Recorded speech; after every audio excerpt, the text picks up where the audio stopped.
Good morning વિદ્યાર્થી મિત્રો। આજે આપણે ચેપ્ટર નંબર 10 જીભ તેના વિશે અભ્યાસ કરીશું। ચેપ્ટર નંબર 10ની અંદર આપણે પાર્ટ 1ની અંદર એમના થોડોક લેખકનો પરિચય અને તેમના જીવન કવન વિશે ભણી ગયા છે। અને અહીંયા આપેલા જે જીભ લેસન છે એમાં મનુષ્યની વૃત્તિ, આપણી જે 5 ઇન્દ્રિયો છે એ ઇન્દ્રિયોના કાર્ય વિશેની પણ આપણે ચર્ચાઓ કરી ગયા છે। હવે આપણે લેસનને આગળ જોઈએ। અહીંયા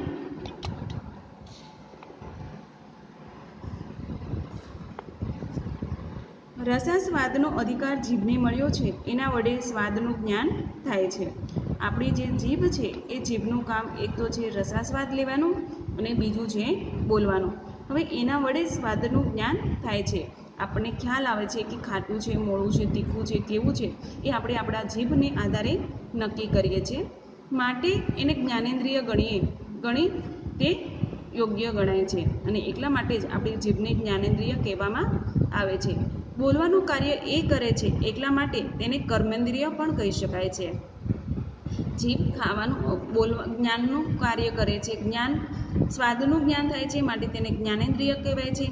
બોલવાનું કાર્ય કરે છે એટલે કે કર્મેન્દ્રિય કહેવાય છે। શ્રીમદ ભગવદ્ ગીતાની પેઠે જ્ઞાન ને કર્મ સુંદર સમન્વય સાધી બતાવે છે। મન ને હૃદય તેની વચ્ચેનું એનું સ્થાન છે। અહીંયા ભગવદ્ ગીતામાં કહ્યું છે જ્ઞાન અને કર્મનો જે સુંદર સમન્વય એટલે કે એકરૂપતા બતાવી એવું કામ અહીંયા જીભ કરે છે। મન અને હૃદય એની વચ્ચેનું એક સ્થાન છે। એની વચ્ચે મન અને હૃદય એની વચ્ચેનું એક સ્થાન છે, તે બહુ સૂચક છે। બંનેને તેના વિના ચાલતું નથી। બંનેના પ્રતિનિધિની ગરજ એ જ સારે છે, એટલે કે એકબીજા વગર આમને ચાલતું નથી। ગરજ સારવી એટલે કે તેના વગર ન ચાલવું। મનના વિચાર ને હૃદયની ઉર્મિઓને જીભ જ વ્યક્ત કરે છે। આપણા મનમાં શું ચાલી રહ્યું છે એ વિચારો અહીંયા કહે છે કે એ ઉર્મિઓ જ જીભ વ્યક્ત કરે છે। આપણા હૃદયની જે ઉર્મિઓ હોય છે, આપણા મનમાં કંઈક વિચારો ચાલતા હોય તો એ વિચારો પહેલાં આપણા મનને પહોંચાડીએ છીએ અને એ મન આપણા જીભને આદેશ આપે છે અને જીભ દ્વારા વ્યક્ત કરાય છે। વિદ્યાર્થીઓને ગણિત તત્વજ્ઞાનમાં મુશ્કેલી કોયડાઓ સમજાવતી જીભ જ પ્રિયતમાના સાનિધ્યમાં પ્રણય વચનો પણ ઉચ્ચારે છે। અહીંયા કહે છે કે ગણિત વિદ્યાર્થી હોય એને ગણિતમાં ખબર ના પડતી હોય, તત્વજ્ઞાનમાં કંઈક મુશ્કેલી પડતી હોય, એ જીભ પણ શીખવાડે છે અને પ્રેમભર્યા વચનોનું ઉચ્ચારણ કરતાં પણ જીભ શીખવાડે છે। જેમ કેટલીક કુલવધુઓ આખા ગૃહનો ભાર ચલાવે છે છતાં ગૃહ બહારનાને તેના દર્શન પણ થઈ શકતા નથી। ઘણી વખત એવું બને ઘરની અંદર જે પૂરા ઘરનો કારભાર ઉઠાવનાર જે કુલવધુ એટલે કે કુળની વહુ હોય છે, ઘર ચલાવે છે, એને બહાર જવાની જરા પણ ફુરસદ મળતી નથી। એટલે કે આખા જ ઘરનું પોતે બહાર ઉઠાવવા છતાં પણ એને જ્યારે ઘર બહાર પગ મૂકવાની ફુરસદ નથી હોતી ત્યારે એમના બીજા લોકો એમના દર્શન પણ કરી શકતા નથી। જીવનમાં 2 સૌથી મુખ્ય કાર્યો કરતી હોવા છતાં જીભ ઘણું ખરું અદૃશ્ય રહે છે। એવું જ કામ અહીંયા કુળવધુની સાથે જીભને સરખાવવામાં આવે છે। જેવી રીતે આપણી જીભ છે, જેમ કુળવધુ એટલે કે ઘરની વહુ છે, એ ઘરના બધા જ કામ કરતી હોવા છતાં તેને બહાર જવાનું એમના ભાગમાં હોતું નથી। એવી જ રીતે જીભ છે એ 2 કાર્ય કરે છે। આપણી જે ઇન્દ્રિયો છે બધી જ ઇન્દ્રિયો એક કાર્ય કરે છે, જ્યારે આપણી જીભ છે એ 2 કાર્ય કરતી હોવા છતાં મોટા ભાગે તે અદૃશ્ય રહે છે। સ્નિગ્ધ, સુકોમળ, નાની, નાજુક અને નમણી એવી જીભ અનેક રીતે સ્ત્રીના સરખી છે। આપણે તેની પાસે સૌથી વધુ કામ લઈએ છીએ તે છતાં બને ત્યાં સુધી તેને ઓજલ પડદામાં રાખીએ છીએ। એટલે કહે છે આપણી જીભ છે એકદમ સુકોમળ છે, નાનકડી એવી છે, નાજુક છે, નમણી છે, જેવી રીતે સ્ત્રીની સરખામણી કરે છે। એની પાસે સૌંદર્ય છે, કામ લઈ શકે છે, છતાં પણ તેને આપણે ઓજલ એટલે કે પડદામાં રાખીએ છીએ। રસોઈ બનાવીને સ્ત્રી આપણે સ્વાદને પોષે છે અને સુંદર ઘરેણાં લુગડાં પહેરી આપણી અભિમાન વૃત્તિને પોષે છે, તેવી જ રીતે જીભ આપણી સ્વાદ વૃત્તિને સંતોષે છે, સરસ શબ્દો વડે આપણા વખાણ કરી અભિમાન વૃત્તિને ઉત્તેજે છે।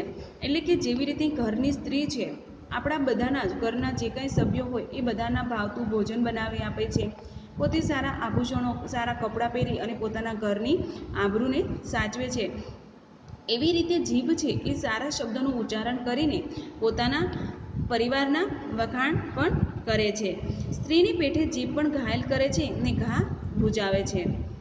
જેમ સ્ત્રી છે પોતાના એ જીભથી જેવી રીતે સ્ત્રી છે બીજાને ઘાયલ કરે છે. આપણે જોઈએ છીએ ને કે ઘણી વખત પેલી છોકરીની પાછળ પેલા છોકરાઓ પડ્યા, કાં તો પેલા સ્ત્રી બીજાની સાથે ભાગી ગઈ, તો સ્ત્રીનું એક આકર્ષણ જ એક એવું હોય છે કે જેને કારણે બીજા લોકોને ઘાયલ કરી દે છે.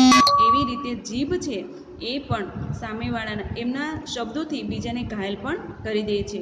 દર્દ દિયા હે તુમ્હી દવાઈ દેના, એટલે અહીંયા જીભ માટે એવું કહેવાય છે કે તમે જ દુઃખ આપ્યું છે તો દવા પણ હવે તમારે જ દેવી પડશે, એમ માશુક કહે છે. તે રીતે જીભને પણ કહી શકાય. કોઈનું અપમાન કરી તેને ઘાયલ કરવું પડે છે, તેમ પેટ આદિના રોગના ભોગ ઘાયલ કરે છે અને જીભ પાછળથી જરૂર પડે તેના વખાણ કરી પોતે પાડેલા ઘાને રૂઝાવી પણ શકે છે. એટલે અહીંયા કહે છે કે જેમ જીભ છે એ પોતે કડવા વચનો બોલીને બીજાને ઘાયલ પણ કરે છે અને સારા શબ્દો બોલીને એમને રૂઝાવી પણ શકે છે. પુરુષના પાપોનું પ્રાયશ્ચિત કેટલીક વાર કરવું પડે છે, તેમ પેટ આદિના રોગોના ભોગ જીભને પણ બનવું પડે છે. જેવી રીતે સ્ત્રીને પુરુષના પાપોનું પ્રાયશ્ચિત કરવું પડે છે, એવી રીતે જીભને પેટ વગેરેના જે રોગો થાય છે તેનું પ્રાયશ્ચિત જીભને કરવું પડે છે. પેટમાં અચપો થતાં જીભ પર ચાંદી પડે છે. પેટની વાત જીભ તરત જ કહી દે છે. અબળા વર્ગ તરફથી ઘણી વખત ગૃહના છિદ્ર બહારનાને જાણવા ના મળે છે. તે પ્રમાણે રોગોના નિદાન તજજ્ઞો જીભ પર ઘણો આધાર રાખે છે. અહીંયા કહે છે કે આપણા પેટમાં કંઈક અચપો જેવું રહેતું હોય તો તરત જ આપણા મોઢમાં ચાંદા પડે છે. જેવી રીતે કોઈ સ્ત્રી છે ઘણીવાર પોતાના ગૃહના છિદ્ર બહારનાને જાણવામાં ન મળે છે. ઘણી વખત ઘરની સ્ત્રીઓ દ્વારા પોતાના ઘરની જે ખામીઓ છે, જે ખૂબીઓ છે એ બીજાને જાણ કરે છે. એવી રીતે આપણા શરીરની અંદર જે કંઈ રોગો છે, ઘણી વખત આપણે દવાખાને જતા હોઈએ તો ડૉક્ટર પહેલાં શું જોવે છે? આપણી જીભને જોવે છે. અને એ જીભ છે એ જીભ દ્વારા જ ઘણી બધી ખામીઓની ઘણી બધી બીમારીઓની જાણ થઈ જતી હોય છે. એટલે કે એ બધાનો જ ભોગ જીભ બને છે. કોફી સફેદ નરમ પહોળી ને અસ્થિર જીભ, ફીકી સફેદ નરમ પહોળી ને અસ્થિર જીભ પાંડુ રોગની સૂચક છે. હવે અહીંયા જે આપેલા રોગો છે એ એક એક માર્ક્સની અંદર કોઈ પણ ક્વેશ્ચન પૂછાઈ શકે કે પાંડુ રોગની સૂચક એવી કેવી જીભ હોય છે, અથવા તો ફીકી સફેદ નરમ પહોળી આવી જીભ એ કયા રોગનું સૂચન કરે છે? તો પાંડુ રોગ. ભૂરાશ પડતી જીભ છે એ છાતીના દર્દનો સંભવ આપે છે. જ્યારે વચ્ચે છારીવાળી ને સૂને છેડે રતાશવાળી જીભ અપચો અને અન્ય ઉદરરોગનું સૂચન કરે છે. મુખ બહાર કાઢતા જેની સ્થિર ન રહી શકે તે મનુષ્ય નશો કરતો હશે તેમ કહી શકાય.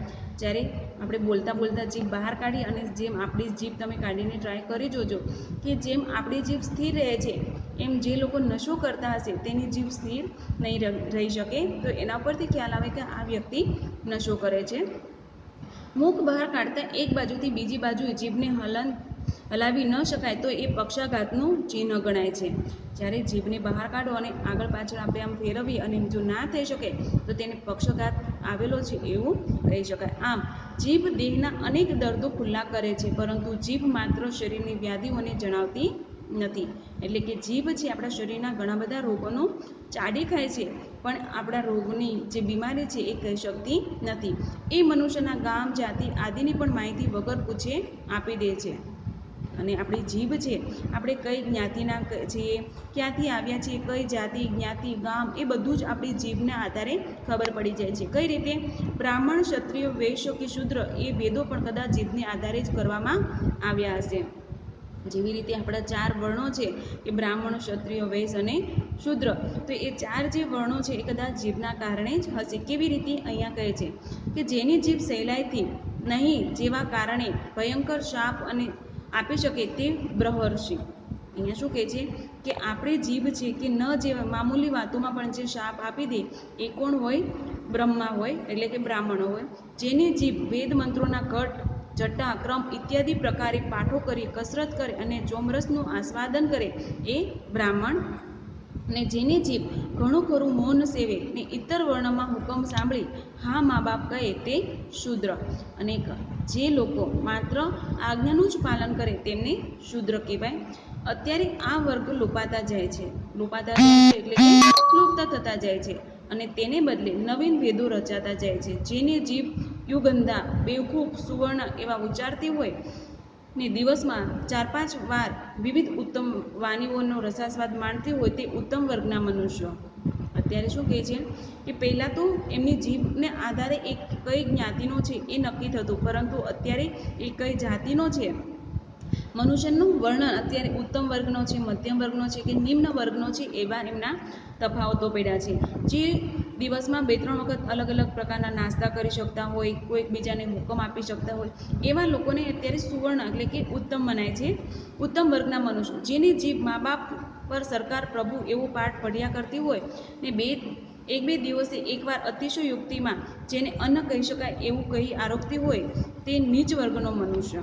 અને જેને અત્યારે ખાવામાં ફાંફા પડતા હોય છે એવા લોકોને નિમ્ન વર્ગના મનુષ્યો તરીકે ઓળખાય છે. રજા બજા નહીં મળે, સમજ્યા? જુઓ, આજે જરા 2-3 કલાક વધારે બેસજો, આવતી મહિને તમારા પગારમાં 10% ઘટાડો કરવામાં આવશે. એમ જેની જીભ બોલતી હોય તે ઉપરી અધિકારી, સાહેબ છે તે જરા આજે જરા, એમ કે સાહેબ આજે જરા વહેલો ઘેર જાઓ, ઘેર માંદગી છે સાહેબ, બાકીનું કામ ઘેર લઈ જઈશ, એમ બીતા બીતા કરગરતો અવાજ જે દિન મુદ્રાની બોલે તે કારકુન્યા જીભ. એટલે કે અહીંયા સાહેબ છે તો એ પોતાના નોકરો ઉપર હુકમ ચલાવી શકતો હોય છે, પરંતુ જે મજૂર વર્ગ છે અથવા તો જે એમની નીચે કામ કરનાર લોકો છે એ માત્ર જી કહીને પોતાની જે આજ્ઞાઓ છે પોતાની રજૂઆત પણ ન કરી શકનાર એ એમની નીચે કામ કરનાર કારકુન વર્ગ છે. જીભ આ માણસના જાતિ કુળ જ નહીં જણાવી દેતી, પરંતુ કયા શહેર કે ગામનો છે તે પણ એ કહી દે છે. હવે આપણી જે જીભ છે, ચલો આપણે જાતિ કુળ વિશે તો આપણે ઓળખી ગયા, શહેર કે ગામનું છે એ પણ આપણને કહી દે છે. કેવી રીતે? તો કહે છે કે એક વખત ભરૂચમાં મેં 2 મનુષ્યોને વાગયુદ્ધ ખેલતા જોયા હતા. વાગયુદ્ધ એટલે બોલાચાલી. હવે અને તે વેળા મને બહુ નવાઈ લાગી હતી. વાગયુદ્ધ ખેલતા હતા તેમાં નવાઈ નહોતી લાગી. 2 માણસો મળે ને લડે નહીં તો નવાઈ લાગે, લડે એમાં નવાઈ નથી. એટલે અહીંયા લેખો કહે છે કે મને નવાઈ એ બંને લડતા હતા એની નહીં, પણ શેની નવાઈ હતી? તો કે એ હું સારી રીતે જાણું છું. તું લાલચોળ ડોલા કાઢીને ગાલ પર ગાલ દે છે તે માલ પરથી નીચે ઉતરની, બતાવી દઉં. એકે કહ્યું, સાલા તારું મોં ઉજળું છે પણ કરમ તો કાલા છે, ધોળામાં ધૂળ પડી તારા. બીજાએ ઉપરથી જવાબ દીધો. આ બંને યોદ્ધાઓને એકમતે અળકારનો બહિષ્કાર કરેલો જોઈ મને નવાઈ લાગી. તે પછી ભરૂચમાં લગભગ બધા જ માણસોને મેં અળને સ્થાને લ વાપરતા સાંભળ્યા છે. હવે અહીંયા એ બંને જે ઝઘડતા હતા એમની જે વાતચીત છે એમાં મોટા ભાગે અળને સ્થાને શું વાપરે છે? લ. સાલાની જગ્યાએ શું હોય? શાળા. અહીંયા ધોળામાં ધૂળ પડી એની જગ્યાએ અહીંયા શું લખ્યું છે? ધોલામાં ધૂળ પડી. તો અળની જગ્યાએ લનું ઉચ્ચારણ ભરૂચની અંદર જોવા મળે છે. મને લાગે છે કે બાળપોથીમાં નળનું ચિત્ર આપી તે પરથી અળકાર શીખવામાં આવે છે ને ભરૂચમાં નળ નથી, તેથી કદાચ ભરૂચવાસીઓને નળની સ્થાને અળનો પણ બહિષ્કાર કર્યો હશે, પણ એ સાથે આપણને ઝાઝી નિસ્બત નથી. અળકારનો બહિષ્કાર કરનારી જીભ ભરૂચવાસીની છે એમ તમે તરત જ જણાઈ આવે છે. એટલે એ લોકો કેવા હશે શું હશે નહીં, પણ આપણે એટલી જરૂર ખબર પડે કે અળનો જે ઉચ્ચારણ કરે છે એ લોકો ક્યાંના છે? તો કે ભરૂચના. અળની જગ્યાએ લનું ઉચ્ચારણ કરે તે જ રીતે હવાકાનું હેર હા માગનારી સુરતી જીભને સડુકું ખોદીને સીએ ને રાબુ પીએ છીએ એમ કહેનારી કાઠિયાવાડી જીભ પણ પોતાના નિવાસસ્થાનની ખબર આપી દે છે. એટલે કે દરેક સ્થળની આગવી ઓળખ હોય છે. આપણે કહીએ છીએ કે 12 ગાવે બોલી બદલાય. એટલે અલગ અલગ જગ્યાએ અલગ અલગ શબ્દોનું ઉચ્ચારણ કરવામાં આવે છે અને એના આધારે આપણને ખ્યાલ આવે છે કે આ વ્યક્તિ કયા ગામની છે અથવા તો કયા જિલ્લાની છે.